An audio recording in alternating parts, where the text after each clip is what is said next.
Good morning, children. Assalamu alaikum. Today is 5th December 2020, Saturday. Welcome back to our class. 7th class children. We'll start part 2 lesson of electricity. We have done few topics on circuit, dry cell in our last class, isn't it? Today we'll study about the electric bulb. Everyone have seen the bulb, but what are the connections in a bulb, in a series, in parallel, how are they connected? We'll see this in our today's topic one by one. If a wire joins the battery to one bulb to the next bulb, then to the next bulb, then back to the battery in one continuous loop, the bulbs are said to be in series. Got it? If each bulb is wired to the battery in a separation loop, in a separate loop, earlier it was continuous loop, now it is in a separate loop, the bulbs are said to be in parallel. You'll understand when you see the diagram in the next slide. A series circuit can be constructed by connecting light bulbs in such a manner that there is single pathway for charge flow. The bulbs are added at the same line in with no branching point. As more and more light bulbs are added, the brightness of each bulb gradually decreases. Understood? More bulbs, current will be more, the brightness will be low, it will come down. In a series circuit, what happens? A circuit, the current is same at each resistor. The voltage drop I dot R will be the same for each resistor since the current at and the resistance of each resistor is the same. Understood? In series, what will happen? The current is is the same at each resistor. The voltage drop will be there. Understood? Thus, the electric potential across any one of the bulb will be the same as that which comes across the bulb. Now, see the lamps in series on the computer screens. All of you see the lamps in parallel.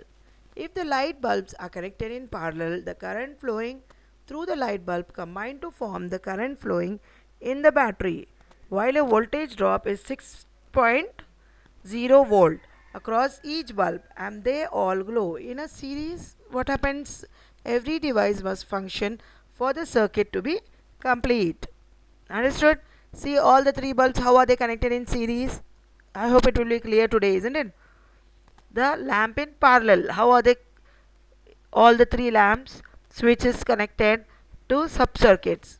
This is your homework. Draw it and explain it properly. All 7th class children, don't call teacher again and again and get confused. What is the homework? The homework is in the slide. Listen to it carefully, properly, learn well and show your homeworks.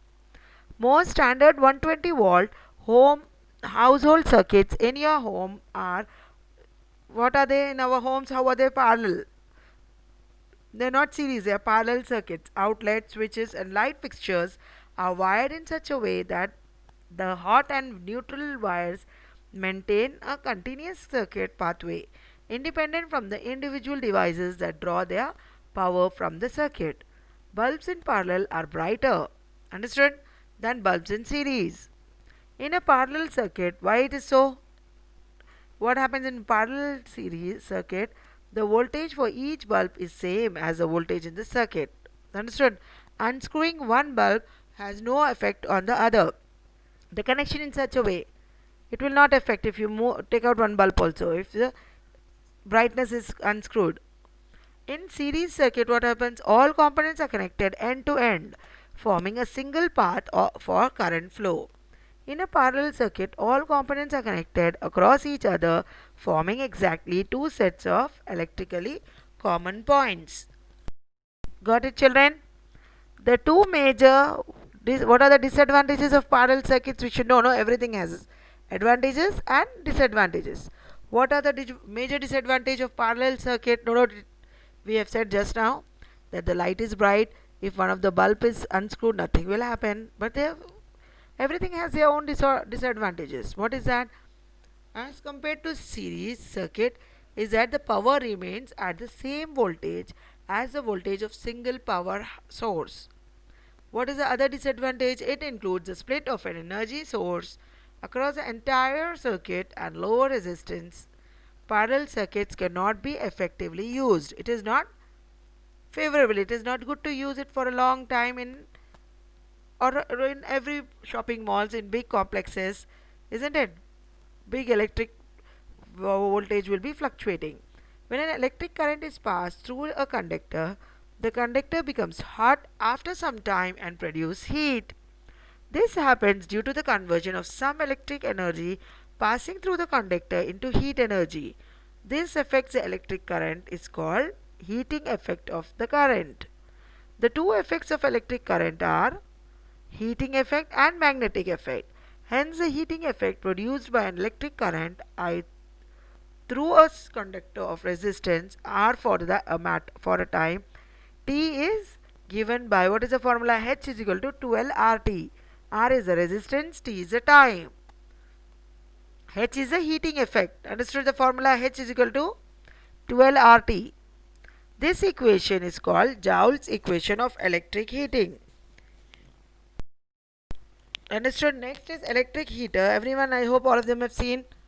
If you see on that computer screen, you'll understand what is it. Everyone, most of them have in the house, isn't it? Electric heater. In this winters, we use it, heater or geyser, isn't it, for making the water hot for taking bath. When you turn the heater on, the electric current that is produced heats up the nichrome wire components. What is in this electric heater? Magical heater. The wire is of nichrome. It is a chemical compound, better known as heating coils in the unit. Electrical energy is turned into heat as the current passes through the resistor. That's why electric heaters are known as resistance heating units. Nichrome is an alloy of nickel and chromium. It is used mainly for heating the elements in various appliances.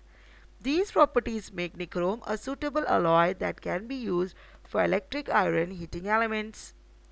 Additional information is that the nichrome is, how is it made? 80% nickel and 20% chromium. Understood, children? What is fluorescent tubes? All have tube lights, isn't it, in our home? How is it made? You all will come to know today. The fluorescent tubes and the CFL bulbs, it contains of mercury gas, about how much? 4 mg, which is toxic to our nervous system, lungs and kidneys, so long as bulbs stay intact. The mercury gas is no threat. Understood? It should not burst. We tell no tube light burst or bulb burst when the fluctuation voltage high or low happens. The bulb bursts. It's not good. Why? It has mercury gas. It will be released if it breaks down. It is harmful for our health. This means bulb should be handled properly to avoid breakage. It's not the loss of the bulb. Bulb put jata, they tell in our homes, isn't it? It is the mercury which is in the bulb. It will come outside. It will release. It will affect our health. What are the disadvantages of this fluorescent lighting? They contain toxic materials. Second one, frequent switching results in earlier failure. If you on off, children play with it, small children, isn't it? Usually the tube lights will be burnt. They will fail. Light from fluorescent lamp is omnidirectional. Fluorescent lights emits ultraviolet light. Older fluorescents suffer brief warm-up period. They blast or buzz. We tell her the choker is gone, the tube light gets spoiled. That's the thing. Environmental impact and cost of recycling. Fluorescence light sensitivity. Bulb. Now see the lamps in series on the computer screens. All of you see the lamps in parallel. If the light bulbs are connected in parallel, the current flowing through the light bulb combine to form the current flowing in the battery, while a voltage drop is 6.0 volt across each bulb and they all glow in a series. What happens? Every device must function for the circuit to be complete. Understood? See all the three bulbs, how are they connected in series? I hope it will be clear today, isn't it? The lamp in parallel, how are they? All the three lamps, switches connected to sub-circuits. This is your homework. Draw it and explain it properly. All 7th class children, don't call teacher again and again and get confused. What is the homework? The homework is in the slide. Listen to it carefully, properly, learn well and show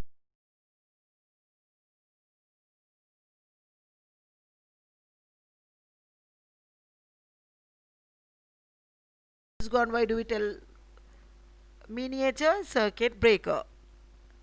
A miniature circuit breaker is an electromechanical device designed to protect an electric circuit from overcurrent, a term to describe an electric fault caused by either overload or short circuit. Back in the day, we protected against overcurrent by using fuse wire. Now also we use it. These are an alternative to fuses and are used to protect circuits from excess current. These miniature circuit breakers (MCBs) are automatic switches which open when the current flowing through them exceeds the value for which they have been set.